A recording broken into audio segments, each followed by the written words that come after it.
শ্রীমতী রাধারানীর অপার করুণা, দুটি লীলা কথা। আমি আপনার জন্য রাধারানীর অপার করুণার দুটি হৃদয়স্পর্শী কাহিনী।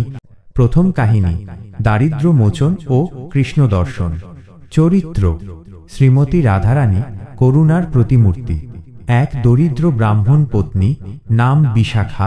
বিশাখা সখী নন, এটি গল্পের প্রয়োজনে ব্যবহৃত নাম। শ্রীকৃষ্ণ যশোদানন্দন। এক, করুণার আহ্বান। বৃন্দাবনের পাশে এক ছোট গ্রামে বাস করতেন এক অত্যন্ত দরিদ্র ব্রাহ্মণ এবং তার স্ত্রী বিশাখা। ব্রাহ্মণ অত্যন্ত ধার্মিক হওয়া সত্ত্বেও তাদের জীবন ছিল নিত্য অভাব আর অনাহারে জর্জরিত। ব্রাহ্মণ পত্নী বিশাখার হৃদয় ছিল সরল এবং শ্রীমতী রাধারানীর প্রতি তাঁর ভক্তি ছিল অটুট। তিনি সবসময় ভাবতেন, যদি রাধারানী আমার দুঃখ দেখেন তবে নিশ্চয়ই আমার এই দুরবস্থা দূর হবে। একবার টানা কয়েকদিন তাদের গৃহে কোনো অন্ন জোটেনি। বিশাখা আর সহ্য করতে না পেরে কাঁদতে কাঁদতে তার ঘরের মেঝেতে শ্রীমতী রাধারানীর এক কাল্পনিক ছবি এঁকে তার সামনে বসে পড়লেন। অশ্রুভেজা কণ্ঠে তিনি প্রার্থনা করলেন, হে বৃন্দাবনেশ্বরী, হে করুণাময়ী রাধে, তুমি জগৎকে প্রেম বিতরণ করো। তোমার কৃপাদৃষ্টি থেকে কেন আমি বঞ্চিত?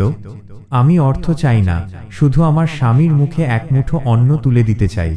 তোমার অপার করুণার কথা কেবল শুনেই যাব। একবার আমার এই দীনতার দিকে তাকাও মা। আবেগ এবং বিশ্বাসের গভীরতা এতটাই ছিল যে তার কান্না আরতি হয়ে সরাসরি রাধারানীর শ্রীচরণে পৌঁছাল। ২. রাধারানীর অলৌকিক দান।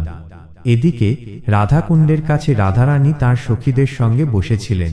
হঠাৎই তার মন চঞ্চল হয়ে উঠল। তিনি বিশাখার আকুল কান্না শুনতে পেলেন। রাধারানী সব সখীকে বললেন যে তার এক ভক্ত বড় কষ্টে আছেন এবং তার কাছে যাওয়া দরকার। কিন্তু তার সখীরা বুঝতে পারলেন যে রাধারানীর পক্ষে গৃহস্থের কাছে যাওয়া সম্ভব নয়। তখন রাধারানী তার এক সখীকে ডেকে বললেন, দেখো, আমি আমার হাতের এই বিশেষ চুড়িটি তোমাকে দিচ্ছি। তুমি এখনই ওই ব্রাহ্মণী বিশাখার কাছে যাও। এই চুড়িটি তাকে দিয়ে বলো যেন তিনি এটি নিয়ে মথুরার স্বর্ণকারের কাছে বিক্রি করে দেন, আর বলো রাধারানী স্বয়ং এই চুড়িটি তার অভাব মোচনের জন্য দিয়েছেন। সখী রাধারানীর আদেশ শিরোধার্য করে মুহূর্তের মধ্যে সেই দরিদ্র ব্রাহ্মণী বিশাখার কুটিরে পৌঁছে গেলেন। ব্রাহ্মণী তখনও চোখ বন্ধ করে কাঁদছিলেন। সখী চুড়িটি তার পাশে রেখে বললেন, ব্রাহ্মণী, তোমার আরতি বৃন্দাবনেশ্বরী শুনেছেন। তোমার দারিদ্র মোচনের জন্য তিনি এই অমূল্য চুড়িটি পাঠিয়েছেন। এটি বিক্রি করে তোমরা স্বচ্ছন্দে জীবন যাপন করো। চোখ খুলে বিশাখা দেখলেন এক দিব্য জ্যোতির্ময়ী নারী তার সামনে দাঁড়িয়ে আছেন। তার পাশে একটি অপূর্ব রত্নখচিত চুড়ি। ব্রাহ্মণী স্তব্ধ হয়ে গেলেন। সখী তার উত্তর শোনার আগেই মিলিয়ে গেলেন। ৩. কৃপা ও দর্শনের ফল। ব্রাহ্মণ পত্নী বিশাখা সেই চুড়ি নিয়ে মথুরার এক বিখ্যাত স্বর্ণকারের কাছে গেলেন। চুড়িটি এতই মূল্যবান ও অদ্ভুত ছিল যে স্বর্ণকার বুঝতে পারলেন এটি কোনো সাধারণ নারীর নয়। তিনি চুড়িটি নিয়ে সরাসরি মথুরার রাজা কংসের কাছে গেলেন এবং পুরো ঘটনা জানালেন। কংস সেই চুড়ি দেখে বুঝতে পারলেন এটি স্বর্গীয় এবং এর উৎস জানতে পারলেন। তিনি তখনই ব্রাহ্মণ পত্নীকে নিজের কাছে ডেকে আনলেন এবং জিজ্ঞেস করলেন, কে তোমাকে এই চুড়ি দিল? সত্যি করে বলো। বিশাখা সরল মনে সমস্ত কথা বললেন। কংস জানতেন যে রাধারানী কৃষ্ণের অত্যন্ত প্রিয়। কংসের মনে হল এই চুড়ি নিশ্চয়ই কৃষ্ণেরও কোনো পছন্দের জিনিস। তাই তিনি বিশাখাকে এক বিশাল ধন সম্পদ দিয়ে পুরস্কৃত করলেন এবং চুড়িটি নিয়ে নিলেন। বিশাখার দারিদ্র্য দূর হল। সেই সম্পদ দিয়ে তিনি এবং তার স্বামী সুখে জীবন যাপন করতে লাগলেন। তবে গল্পের শেষ এখানেই নয়। একদিন বিশাখা মনের আনন্দে কৃষ্ণ ভজন করতে করতে যমুনার ঘাটে গেলেন।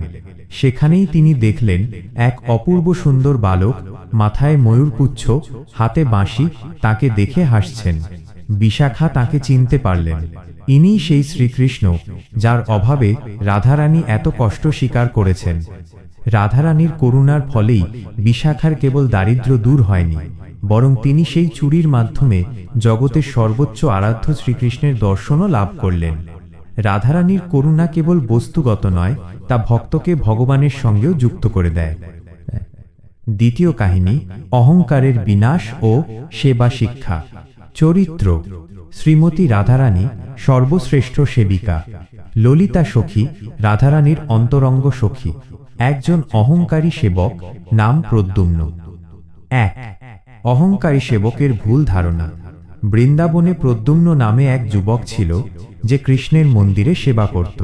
প্রদ্যুম্ন ছিল রূপে, জ্ঞানে ও নিষ্ঠায় সকলের চেয়ে এগিয়ে, কিন্তু তার মনে এক সূক্ষ্ম অহংকার জন্ম নিয়েছিল। সে ভাবত, শ্রীকৃষ্ণের সেবার ভার আমার হাতেই সুরক্ষিত, আমার মতো নিখুঁত সেবা আর কেউ করতে পারে না। রাধারানীর সেবা, সে তো কেবল শ্রীকৃষ্ণের প্রতি প্রেম নিবেদন, কিন্তু সরাসরি ভগবানের অঙ্গসেবা তো আমিই করি। একদিন ললিতা সখী মন্দিরে এলেন এবং প্রদ্যুম্নকে দেখলেন সে খুব মনোযোগ সহকারে বিগ্রহের সিংহাসন পরিষ্কার করছে। ললিতা সখী মৃদু হেসে বললেন, প্রদ্যুম্ন, তুমি খুব যত্ন সহকারে সেবা করছো, কিন্তু কেবল বাইরের পরিষ্কার পরিচ্ছন্নতা দিয়ে কি সেবা সম্পূর্ণ হয়? প্রদ্যুম্ন খানিকটা বিরক্তির সঙ্গে বলল, সখী, কৃষ্ণের সেবা একটি কঠিন তপস্যা। আমি আমার জীবন উৎসর্গ করেছি, আমাকে আর কি শিখতে হবে? ললিতা সখী বললেন, কৃষ্ণের হৃদয়ের সঙ্গে যিনি যুক্ত, তার সেবা না করলে কৃষ্ণের সেবা অপূর্ণ থেকে যায়। শ্রীমতী রাধারানীর সেবা কি কখনো করেছ? প্রদ্যুম্ন অহংকার করে বলল, রাধারানীর সেবা? তিনি তো নিজেই কৃষ্ণের প্রেমময়ী সেবিকা, তার আর কি সেবা করার আছে? ললিতা সখী তখন বুঝতে পারলেন যে প্রদ্যুম্নের অহংকারের শিকড় কত গভীরে। তিনি শুধু বললেন, সময়ই তোমাকে সব শিখিয়ে দেবে, প্রদ্যুম্ন। 2, রাধারানীর কৌশলপূর্ণ শিক্ষা। পরের দিন ভোরবেলা প্রদ্যুম্ন মন্দিরের দরজা খুলে দেখল শ্রীকৃষ্ণের বিগ্রহের মুখমণ্ডল বিষণ্ণ এবং তার হাতে কোনো বাঁশি নেই। প্রদ্যুম্ন আতঙ্কিত হয়ে পড়ল। সে দ্রুত স্নান করে নানা ধরনের ফল ও মিষ্টি নিয়ে আরতি শুরু করল, কিন্তু বিগ্রহের বিষণ্ণতা কাটল না। সে বিগ্রহকে নানাভাবে সাজাল, তবুও যেন কৃষ্ণের মুখমণ্ডল নিষ্প্রভ। প্রদ্যুম্ন সারাদিন চেষ্টা করল, কিন্তু ব্যর্থ হল। রাতে সে ঘুমোতে পারল না। দুঃখে তার চোখ থেকে জল ঝরতে লাগল। তখন হঠাৎ এক বৃদ্ধা সন্ন্যাসিনী তার সামনে এসে দাঁড়ালেন। সন্ন্যাসিনী বললেন, বৎস, তুমি এত দুঃখিত কেন? কেন তোমার সেবায় কৃষ্ণের মন ভরছে না? প্রদ্যুম্ন চোখের জল মুছে সব ঘটনা খুলে বলল। বৃদ্ধা সন্ন্যাসিনী বললেন, ওহ, আমি কারণ জানি। আজ রাতে শ্রীকৃষ্ণ তার প্রিয়তমা রাধারানীর সঙ্গে চন্দ্রাবলীর মান ভাঙানোর এক কঠিন খেলায় মগ্ন ছিলেন। সেই খেলার শেষে শ্রীমতী রাধারানী স্বয়ং কৃষ্ণের পায়ে যে মকরী অলঙ্কার পরিয়ে দিয়েছিলেন, তা তিনি ভুল করে নিজের কাছে রেখে দিয়েছেন। কৃষ্ণের বাঁশিটিও রাধারানীর কাছেই আছে। যতক্ষণ না তুমি রাধারানীর কাছে গিয়ে সেই অলঙ্কার আর বাঁশি ফেরত আনছ, ততক্ষণ কৃষ্ণের মন শান্ত হবে না। 3, অহংকারের বিনাশ ও প্রকৃত জ্ঞান লাভ। প্রদ্যুম্ন তখন বুঝতে পারল, কেবল বাহ্যিক সেবা নয়, কৃষ্ণের আনন্দ কেবল রাধারানীর হাতেই থাকে। সে সঙ্গে সঙ্গে রাধাকুণ্ডের কাছে গেল। সেখানে গিয়ে সে দেখল শ্রীমতী রাধারানী এক কুটিরে বসে আছেন, আর ললিতা সখী তাকে বাতাস করছেন। প্রদ্যুম্ন সেখানে মাটিতে লুটিয়ে পড়ে কাঁদতে কাঁদতে বলল, হে বৃন্দাবনেশ্বরী, আমার অহংকার চূর্ণ হয়েছে। আমি মূর্খ, আপনার মহিমা বুঝতে পারিনি। আমি মনে করেছিলাম সরাসরি কৃষ্ণের সেবাই শ্রেষ্ঠ, কিন্তু আজ বুঝলাম আপনি হলেন কৃষ্ণের সর্বস্ব। আপনার সেবাই কৃষ্ণের শ্রেষ্ঠ সেবা। দয়া করে আপনার চরণে আশ্রয় দিন এবং আপনার কাছে থাকা কৃষ্ণের অলঙ্কার ও বাঁশিটি আমাকে দিন। রাধারানী মৃদু হাসলেন। তিনি তখন আর কেউ নন, সেই বৃদ্ধা সন্ন্যাসিনী। তিনি তার আসল রূপে ফিরে এলেন এবং প্রদ্যুম্নের হাতে কৃষ্ণের বাঁশি ও মকরী অলঙ্কারটি তুলে দিলেন। রাধারানী বললেন, যে কৃষ্ণকে ভালোবাসে কিন্তু আমার সেবা করে না, সে আসলে কেবল তার বাহ্যিক রূপকেই ভালোবাসে। কৃষ্ণ সর্বদা আমার প্রেমেই মগ্ন থাকেন। মনে রেখো, আমার করুণা ছাড়া কৃষ্ণের প্রেম লাভ করা অসম্ভব। আমার সেবা কৃষ্ণকে সবচেয়ে বেশি আনন্দ দেয়। প্রদ্যুম্ন তার অহংকার ত্যাগ করল এবং বুঝতে পারল যে রাধারানীর চরণাশ্রয় হল কৃষ্ণের সেবার একমাত্র সোপান। রাধারানীর অপার করুণার ফলেই সে কেবল তার দর্শনই পেল না, বরং প্রকৃত ভক্তির পথের শিক্ষাটিও লাভ করল। এরপর থেকে প্রদ্যুম্ন রাধারানীর সেবার মাধ্যমে কৃষ্ণের সেবা করতে শুরু করল। সমাপ্তি। রাধারানীর এই লীলা কথাগুলি প্রমাণ করে যে তার করুণা কেবল দুঃখ নিবারণ করে না, বরং ভক্তকে সঠিক জ্ঞান দিয়ে প্রেমময় ভক্তির পথে চালিত করে। এই দুটি কাহিনী আপনার অডিও রেকর্ডিংয়ের জন্য যথেষ্ট